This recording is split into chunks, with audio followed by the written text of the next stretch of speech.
Siinä on Kuopion lääninsairaalan rakennus, 1909 valmistunut.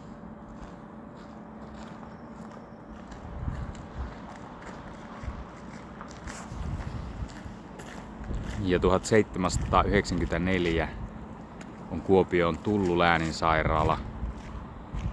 Ja Wikipediasta äsken luin, että olikohan 18 potilasta ensimmäisenä vuonna hoitaneet. Ja tästä on sitten 58 vuoteen asti ollut lääninsairaala ja sitten siitä keskussairaala ja yliopistollinen sairaala. Eli Kyssi. Muistaakseni keskussairaalana ollut siinä välissä. Ja tuossa on oven päällä Pohjois-Savon ja Pohjois-Karjalan tunnukset.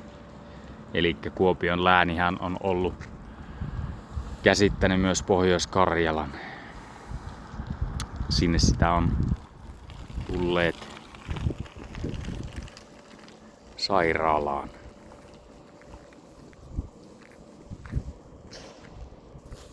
Mutta sellaista palauttaa.